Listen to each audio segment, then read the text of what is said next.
오늘 본문 말씀은 진짜 엄청 감격적인 순간입니다. 이 이스라엘 백성들 입장에서 40년을 광야를 배회하던 그 입장에서 이제 드디어 요단강을 건너서 가나안으로 진입하는 그 내용을 담고 있는 오늘 본문 말씀은 그 과정이 감격이라고 생각을 합니다.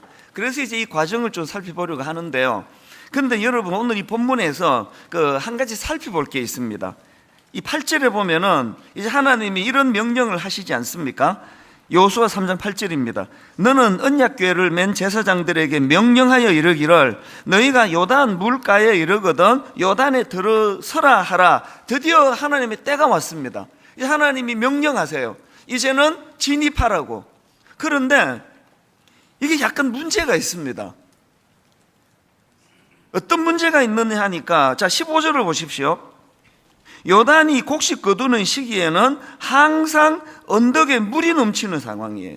이걸 세 번역으로 보니까 마침 추수기간이어서 제방까지 물이 가득 차 올랐다. 지금 하나님이 이제 요단으로 들어서라 명령하던 그 순간이 어떤 순간인가 하면은요, 우기예요. 우리나라는 그 날씨를 말할 때 이제 봄, 여름, 가을, 겨울이다 이렇게 설명을 하잖아요. 봄의 특징은 이렇고 또 여름의 특징은 이렇고 가을의 특징은 이렇고 겨울의 특징은 이렇다, 이렇게 우리나라 날씨를 설명하는데 이스라엘은 건기와 우기로 설명이 됩니다.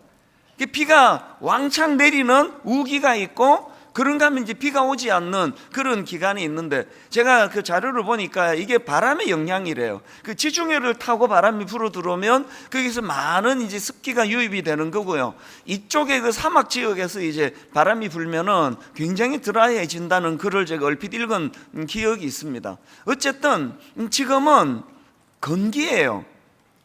이 우기와 건기가 어느 정도 그 요단강에 영향을 줘서 차이가 나는가 하면은요, 이 비가 오지 않은 건기는 요단강의 수심이 굉장히 얕아요. 그래서 성지순례 갔다 온 분들도 그런 이야기를 하는 걸 제가 여러 번 들었습니다. 아주 수심이 깊은 지역도 건기에는 이 물의 깊이가 한 1m 정도밖에 안 돼요. 그러니까 우리 어른들 같으면 배꼽 이하 그냥 걸어갈 수 있는 곳이에요. 그리고 또 이 건기에는 강의 폭도 그렇게 이제 높지가 않죠. 당연히 이제 물이 이제 많지 않으니까요. 여기서 한 30m 정도밖에 되지 않는다 그러는데, 여기에 반해 가지고 이제 비가 쏟아지는 우기에는 물이 불어 가지고 수심이 최대 3m, 4m까지 높아진다는 거죠. 이 사람이 걸어갈 수 없는 그런 그 깊이의 물이 이게 우기에 일어나는 일이다. 우리가 그 장마 때 뉴스 같은 거 보면은 한강에 이제 수위가 어쩌고 그러면서 이제 계속 이제 비가 내리면은 그 잠수교는 교통이 통제가 될 정도로 이제 물이 불어나잖아요. 그런 거를 연상하시면은 좀 비슷하지 않을까 싶습니다. 그리고 거기다가 또 이제 우기에는 비만 많이 오는 게 아니라 바로 이 요단강의 그 물줄기를 이루는 게 헬몬산의 만년설, 이게 이제 녹아가지고 요단강으로 유입이 되기 때문에 엄청난 양의 이제 물이 이제 들어오는 게 이게 우기라는 거죠. 이제 뭘 이렇게 장황하게 설명하는지 아시겠죠? 그러니까 지금 오늘 본문의 상황은 요단이 곡식 거두는 시기에는 항상 물이 언덕에 넘치더라. 아까 세 번역으로 마침 추수기간이어서 제방까지 물이 가득 차 올랐다. 어제 우리가 배웠죠? 하나님의 때를 기다려야 된다 그랬잖아요. 하나님의 때는 항상 좋은 때인데, 이거는 뭐죠? 아니, 하나님이 그 계산도 못 하셨을까요? 이 행진의 계산을 잘 맞추어 가지고 딱 건기에 도착하도록 하나님이 이것도 못 하시나요? 이번에 하나님 실수하신 겁니까? 그러면 이게 계산이 잘못 나가지고 이게 건기에 오게 했어야 되는데 우기에 왔네? 그럼 어떻게 해야 됩니까? 내가 먹을 거 충분히 공급해 줄 테니까 좀 대기해라. 건기가 될 때까지 기다려보자. 그래야 하나님의 때 아닙니까? 우리가 알기로 하나님의 때는 가장 좋은 때인데 지금 이게 가장 나쁜 상황이에요. 여러분 이거 어떻게 생각하십니까? 저는 뭐 수없이 간증했잖아요. 하나님의 때가 막 기가 막히다. 어떻게 하나님의 때가 이렇게 놀라우냐, 이걸 저는 막 입에 달고 사는 사람인데, 지금 이스라엘 백성들은 그 제방에 넘치는 물을 보고 기가 막히다, 이걸 건너라 그러시네. 게다가 막 하나님께서 굉장히 합리적이신데요, 막 어떨 때는 근데 무대뽀로 그냥 가라는 거죠. 무조건 가라. 하나님 임재를 상징한 언약궤를 메고 이런 상황이에요. 이게 어떻게 됐을까요? 이 우기는 뭐 홍해를 방불케 하는 그런 많은 물이 유입이 되는데, 하나님은 그 상황에서 요단강을 건너라고 명하세요. 그러니까 이걸 제가 한 두 가지로 제가 분석을 좀 해드리고 싶은데, 왜 이런 일이 필요하냐? 그 첫 번째 이유는요, 그 힌트를 저는 10절에서 찾습니다. 자, 9절과 10절을 보십시오. 여호수아가 이스라엘 자손에게 이르되 이리 와서 너희의 하나님 여호와의 말씀을 들으라 하고, 또 말하되 살아계신 하나님이 너희 가운데 계시사 가나안 족속과 헷 족속과 히위 족속과 브리스 족속과 기르가스 족속과 아모리 족속과 여부수 족속을 너희 앞에서 반드시 쫓아내실 줄, 그 다음 보세요, 이것으로서 너희가 알리라. 이 세 번역으로 보니까 이제 이루어질 이 일을 보고 당신들은 알게 된다, 그런 뜻이에요. 여기서 뭘 발견할 수 있습니까? 건기에 요단강을 건넜습니다. 최고 수심이 높은 데가 1m 정도가 되면요, 제가 그 1m 73, 그러니까 뭐 어느 정도일까요? 하나님 없어도 건널 수 있잖아요. 건기라면 그 이스라엘 백성들이 애들은 그냥 안고 그 건널 수 있는 거죠. 그렇게 요단강을 건넜습니다. 그리고 오랜 세월이 지나면서 이스라엘 백성들이 뭐라고 얘기할까요? 우리가 건넜다고. 하나님 도움 없이 우리가 해냈다고. 마지막 관문은 우리가 했다, 우리 실력으로 갔다고. 그렇게 될 거 아닙니까? 하나님은 왜 우기를 택하셨을까요? 왜 수심이 3m, 4m가 되는 그 엄청난 물이 유입될 때를 하나님은 그 요단강을 건너는 그 날로 그렇게 택하셨을까요? 우리가요, 연단을 많이 받으면 담대해져요. 뭐 잠깐 두려워하다가 자고 나면 금방 회복이 돼요. 왜? 우기 때 건넜기 때문이에요.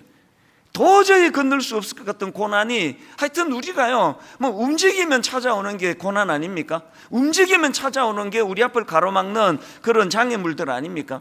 그럴 때 하나님께서 늘 편한 길로, 순탄한 길로, 그런 사람은 고생을 덜하는 혜택은 있지만 마음에 이런 감격이 별로 없어요.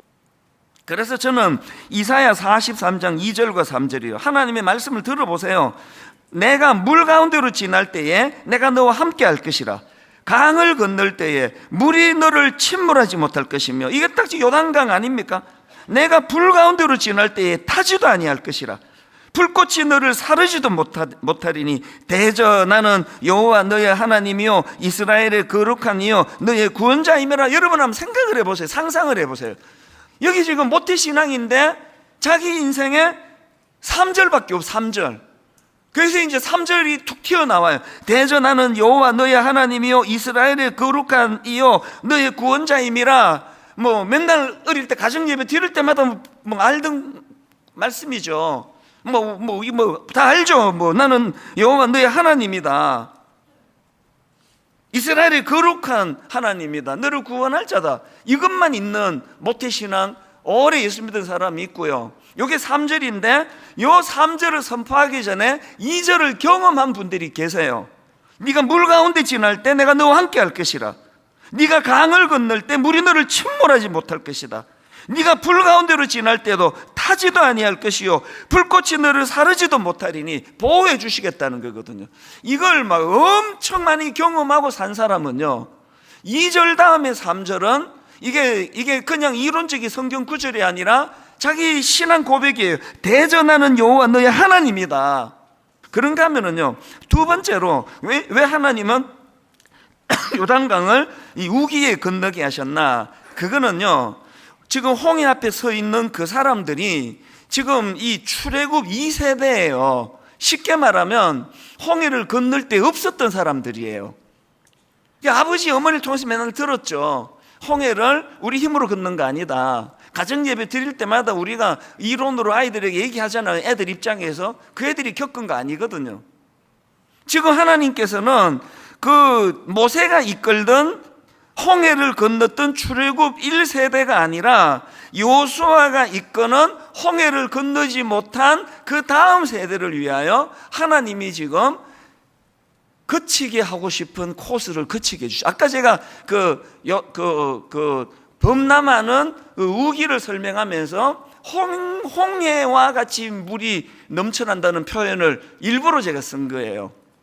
지금 출애굽 2세대들이 건기에 건너면 그 놀라운 하나님, 이 사람들이 애굽에서 어떤 수치를 당하고 종살이하는 고난을 당하고 하나님이 어떤 드라마틱한 놀라운 역사로 홍해를 건너게 해주셨는지 이거를 모르는 세대가 요단강을 건너면서 뭐라고 얘기할까요? 그건 제가 종종 한 얘기랑 같아요. 이게 우리 엄마가 지난번에 이야기했던 그게 이런 거구나. 그러니까 하나님의 인도하심이 이런 거구나. 이걸 이제 우리 저 아이들이 지금은 부모가 데리고 가서 암송도 시키고 다 하지만 나이가 들어가면서 자기 입으로 경험하게 해야 돼요. 우리 아빠가 그렇게 성경 암송하라 그러더니 이게 지금 내 삶 속에 이렇게 역사하는 거구나. 그래서 우기에 건널 수밖에 없는 거죠. 이 부분은 제가 내일 또 조금 더 이제 다룰 예정이고요. 어쨌든 우리가 이런 상황에서 오늘 본문 10절을 보십시오. 그 출애굽 2세대들에게 선포하는 이 강력한 말씀을 보십시오. 또 말하되 살아 계신 하나님이 너희 가운데 계시사. 살아 계신 하나님이 너희 가운데 계시사. 주일날 말씀 기억하시죠? 유진 피터슨이 강조하는 그 삶 속의 영성이라는 거 뜬구름 잡는 영성이 아니에요. 이론이 넘치는 영성이 아니에요. 빨래하다가 차가 막혀가지고 차 안에서 그냥 갇혀있는 그 상황에서 요즘으로 치면 독감이 걸려가지고 괴로워하는 그 상황에서 그때마다 또 어떨 때는 이런 때 있잖아요. 저도 그런 일들을 가끔 겪어요. 아내도 있고 너무 귀한 자녀가 셋이나 있지만 어떨 때 이 큰 교회의 수많은 성도들에게 그렇게 넘치는 과분한 사랑을 받고 있는 저지만 이해가 안 되는 고독이 있어요. 안 없어집니다. 여기에 뻥 뚫려 있는 마음이 있어요. 누구도 못 채워줘요. 아내가 채워주나요? 부모가 채워주나요? 이 자리는 하나님 자리거든요. 그래서 하나님과 우리가 교제할 때 뜬구름 잡는 그걸로 곤란합니다. 살아계신 하나님이에요. 오늘도 일하시는 하나님, 오늘도 우리 아버지 어머니 세대에게 홍해를 갈라주셨던 그 하나님이 우리에게는 요단강을 가르게 해주는 그 하나님이라고. 이게 다음 세대 아이들에게 우리가 가르쳐 줘야 되는데요. 그런데 여기서 이제 중요한 거는 우리가 이제 꿈을 꾸고 나가려고 하면 반드시 장애물이 있습니다. 안 움직이면요 장애물도 없습니다. 좀 움직이려 그러면 가로막아요. 이건 제 삶에서 이거는 매번 경험하는 일이거든요. 그런데 여러분, 우리 앞에 장애물을 잘 분석해 보면 두 종류예요.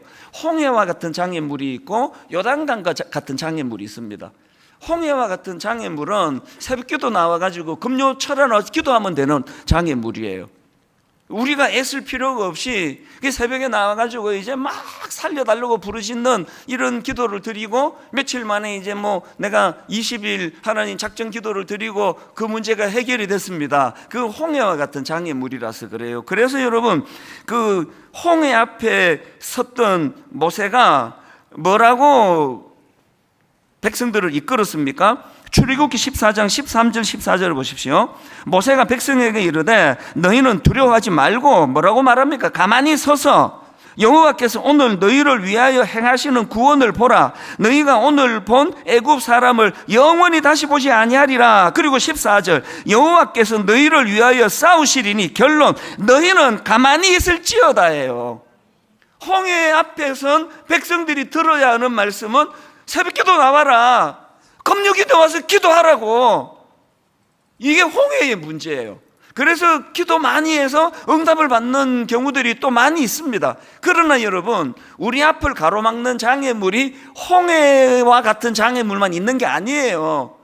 40일을 금식해 보세요. 없어지는가? 왜? 홍해와 같은 장애물도 있지만 요단강과 같은 장애물이 있습니다. 기도하고 나면요, 장애물이 더 설쳐요. 물이 더 범람해요. 뭐 점점 불어나요. 이거 어떻게 된 거냐고요. 그래서 여러분, 홍해 앞에 선 모세는 너희는 가만히 있을지어다 그렇게 해법을 줬다면요, 요단강 앞에 선 지도자 요수아는 2세대의 지도자는 다른 해법을 줍니다. 그게 요수아 3장 12절 13절입니다. 자, 같이 한번 읽어보실까요? 내용을 보시면서 같이 읽습니다. 시작. 이제 이스라엘 지파 중에서 각 지파에 한 사람씩 12명을 택하라. 온 땅에 주 여호와의 궤를 맨 제사장들의 발바닥이 요단 물을 밟고 멈추면 요단 물고 위에서 흘러내리던 물이 끊어지고 한 곳에 쌓여 서리라. 지금 요수아의 명령이 모세의 명령과 결정적으로 다르잖아요. 뭐가 다릅니까? 모세는 가만히 있으라 그랬어요. 깝죽대지 말고 하나님이 다 하신다. 기도만 하면 된다. 그런데 요수아는 물이 범람하는데 하나님의 임재의 상징이 언약궤를 메고 돌진하라는 거죠. 그래서 이 요수아 같은 지도자를 만나면 여러분이 참 힘들어요. 뭐 계속 돌진하라 그러니까. 왜 저를 쳐다보는데요? 아니 지금 뭐 우리는 이거 뭐 물 좀 줄여달라고 막 그렇게 기도하는데 점점 더 범람해요. 왜? 아까 말씀드렸잖아요. 하나님의 시각으로는 이 물은 줄어들면 안 되는 거거든요. 근데 여러분, 이 두 장애물의 그 순서를 한번 보시라고요. 뭐가 먼저입니까? 새벽기도 오셔가지고 몽롱해서 요단강이 먼저죠 이러시는 분 안 계시겠죠? 홍해가 먼저예요. 스타트할 때 홍해가 있었고요. 그런가 하면은 요단강은 이제 마지막 관문이에요. 가나안으로 진입하는 그 과정에서는 뭐로 의미할까요? 그래서 여러분, 이런 말 들어보셨습니까? 홍해는 기적이 믿음을 불러온 사건이고요, 요단강은요 믿음으로 행한 것이 만든 기적이라는 이런 표현 들어보셨습니까? 다시 읽어드릴까요? 홍해는 기적이 믿음을 불러온 사건이에요. 누구에게 필요합니까? 초신자에게 필요해요. 아무것도 없고. 그래서 지금도요, 막 아프리카 오지 같은 이런 선교지에서는 놀라운 역사에 대한 보고가 있습니다. 성경도 없고 아무것도 없는데 하나님을 어떻게 설명해야 돼? 그때 하나님의 기적, 하나님의 역사, 하나님의 일하심이 필요한 거죠. 우리 50년대, 60년대 교회들마다 얼마나 놀라운 기적들이 많이 일어났습니까? 귀신 들린 사람도 엄청 많았고 그 자리에서 귀신을 쫓아내는 이런 일들이 우리 개척 초기에도 있었거든요. 여러분, 다시 말씀드립니다. 홍해는요 기적이 믿음을 불러온 사건이에요. 그래서 따끈따끈한 막전의 찐빵이라는 책도 있습니다. 처음 예수 믿을 때 우리가 하나님의 참 아무것도 아닌 이런 순진한 어린애 같은 그런 기도를 드려도 응답이 되는 경우들이 초신자 때 많아요. 그런데 요단강은 뭐라 그랬죠? 홍해가 기적이 믿음을 불러온 사건이라면 요단강은 믿음으로 행한 것이 기적을 만든 사건이에요. 이 차이 아시겠습니까? 여러분, 40년을 광야에서 하나님 은혜를 경험했잖아요. 그런데 우리 이제 좀 더 성숙해져야 될 때가 된 거 아닙니까? 제가 목사가 돼가지고 그 홍해 앞에 기적이나 바라고 맨날 조그마한 거 이것도 응답해 달라고 저것도 응답해 달라고. 하나님이요 그 단계별로 시험하시고요, 그 단계별로 사람을 이끌어 가시는데 하나님은 우리가 더 성숙하기를 원하세요. 우리가 더 성숙해지기를 하나님 원하십니다. 너희는 스스로 성결해라, 거룩해라, 하나님 뜻을 추구해라. 그리고 그 범람하는 물이 사라질 때까지 언제까지 그렇게 기다리고 있겠느냐. 하나님 임재의 상징인 언약궤를 들고 전진해라. 물을 향해 돌진해라. 그래서 여러분 제사장들이 본을 보이잖아요. 그래서 이제 요단물을 밟을 때 그때 하나님의 역사가 일어나거든요. 여러분은 지금 홍해 앞에 서 있는 그런 초신자입니까? 내가 그래도 예수 믿은 지가 얼마인데, 내가 그래도 장로인데, 아니 내가 그래도 지금 권사인데, 여러분이 이제 순장이잖아요. 순장. 여러분 순장이 홍해 앞에 서 있듯이 맨날 그렇게 투정이 나오고 그러면 안 됩니다. 더 강해져야 돼요. 하나님은 강해지기를 원합니다. 허구한 날 기도 안 하다가 맨날 하면은 무슨 뭐 빛 빠들어 가는 사람 같아요. 다 같이 기도하겠습니다 그러면 하나님 주시옵소서. 이게 우리 기도 아닙니까? 맨날 달래 뭘 그렇게. 딱 기도가 두 종류예요. 달라. 그것도 현찰로 달라. 언제까지 달라. 기도가 거의 협박 수준이에요. 뭐 날짜도 정해줘요. 몇 월 며칠까지 주시옵소서. 그리고 이제 더 세게 협박하는 사람은 안 주시면 이제 금식 들어갑니다. 당신의 사랑하는 딸이 배고파 금식하는 걸 보기를 원하십니까? 막 협박해요. 그리고 이제 또 기도는 해달라는 거예요. 주시옵소서, 해주시옵소서. 홍해를 건너게 해주시옵소서. 물을 줄여 주시옵소서. 이것도 해주시옵소서. 저것도 해주시옵소서. 다 해주시옵소서. 예수님 이름으로 기도합니다. 아멘. 그렇게 하고 집에 가는 게 금요 기도라면 기도 바꾸세요. 이번 주부터 요단강 앞에 서 계세요. 이렇게 기도할 수 있습니까? 하나님, 제가 하나님의 뜻을 받들어 비록 환경은 달라지지 않았지만 하나님, 제가 움직여 보겠습니다. 제가 한번 언약궤 어깨에 메고 한번 제가 꿈을 꾸며 나가기 원합니다. 누가 그 일을 했냐고요? 제사장들이 했다 그랬잖아요. 순장들이 제대로 변화가 일어난다면 그 다락방이 전체가 통으로 성숙해질 줄로 믿습니다. 우리가 본을 보이는 거죠. 제가 여러분에게 그런 지도자가 되지 않을까 봐 항상 두려워요. 아이고, 우리 찬수 목사만 보면은 막 기운이 다 빠진다. 그래서 되겠습니까? 제가 여러분 간증 하나, 이것도 놀라워요. 제가 이 설교를 정리하고 오늘 새벽에 우리 홈페이지에 올라간 간증이에요. 여러분의 그 큰 간증, 작은 간증이 그 사람에게 얼마나 큰 영향을 주는지 아십니까? 어떤 분이 쓴 이 간증이 오늘 설교 전체를 다 아우르더라고요. 이거 읽어드리고 말씀을 마칠게요.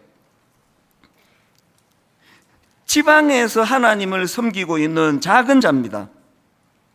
이번 특세도 이제 그 영상으로 참여하신 거죠. 지방에서 하나님을 섬기고 있는 작은 자입니다. 이번 특세를 통한 하나님의 일하심을 누리는 일상이 행복합니다. 아내와 저는 많은 불화를 겪으며 서로가 너무나 힘든 삶을 살았습니다.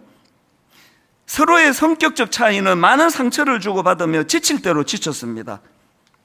그랬더니 이제 시누이들이 개입을 하셨습니다. 결국 그 불화 가운데 저희 누님 네 분이 개입하셨고, 팔은 안으로 굽는다는 말처럼 자꾸 이제 신랑 편을 들은 것 같아요. 심한 갈등이 폭발하면서 아내와 누님들의 사이는 무려 7년이 넘는 세월 동안 전혀 연락조차 없는 불편한 사이가 되었어요. 어떤 상황인지 아시겠죠? 그래서 시누이하고 아내가 이제 7년 동안 관계 단절, 연락도 안 했습니다. 근데 그 다음 보세요. 그 사이에서 저 또한 마음고생은 당연한 것이었습니다.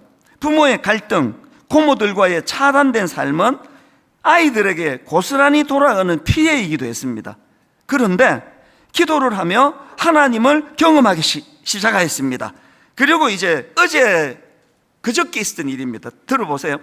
그 와중에 특세를 만났고 오늘 새벽 말씀에 기이한 일에 앞서 성결하라는 말씀과 본을 보이라는 말씀이 강하게 와닿았습니다. 아내와 저는 이 말씀을 묵상하면서 성결이란 어떤 하지 말라는 법조문을 이행하는 것이라 생각했던 좁은 생각이 아니라 하나님께서 용서하시고 사랑하는 것이 성결의 중요한 하나의 핵심임을 알게 하셨습니다. 그 다음에 이제 중요합니다. 이게 어제 일 같아요. 아내와 저는 눈물로 회개하고 주님의 인도를 바라며 과일 상자를 싸들고 누님들에게 찾아갔고, 멀리 계신 분에게는 택배로 또 전화로 다시 소통을 시작했습니다. 직접 뵐 수 있었던 큰 누님과의 만남에 아내는 아무 말도 하지 않고 깊이 누님을 안고 울기만 했습니다. 죄송해요, 죄송해요. 누님도 말없이 끌어안고 등을 두드리며 이제야 우리가 만났네라며 눈물을 흘리셨습니다. 그래도 하나님을 먼저 믿는다고 했던 저희가 먼저 믿음의 본을 보이지 못하고 있음을 보았습니다.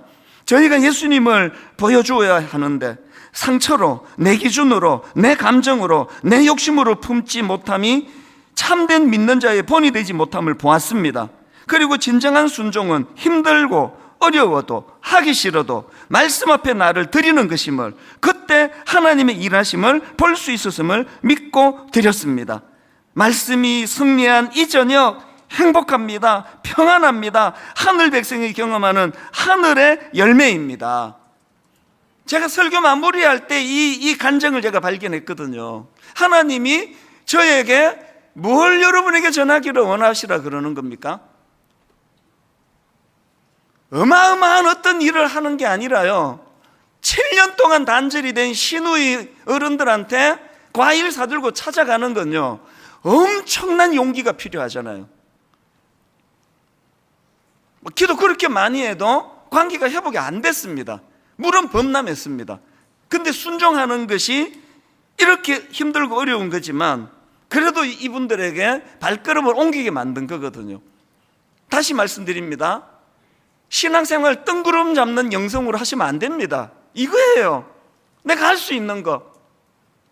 자존심으로 7년의 세월 동안 관계가 단절이 되어 있던 그 누군가에게 뚜벅뚜벅 끌어가서 먼저 손을 내미는 용기, 이게 이 부부를 뭐라고 말했습니까? 말씀이 승리한 이 저녁 행복합니다. 평안합니다. 하늘 백성이 경험하는 말씀의 열매입니다. 여러분, 우리가요, 기이한 일을 행하시는 걸 어마어마한 일들로만 생각하지 마십시오. 우리가 참 손 한 번 먼저 내주는 거, 용서, 더 사랑하는 거, 각자가 오늘 한번 실천할 수 있는, 각자가 물은 여전히 범람하지만 내가 주님 의지하여 발걸음을 옮길 게 어떤 게 있는지 한번 돌아보고 점검하는 그런 새벽이 되시기를 바랍니다.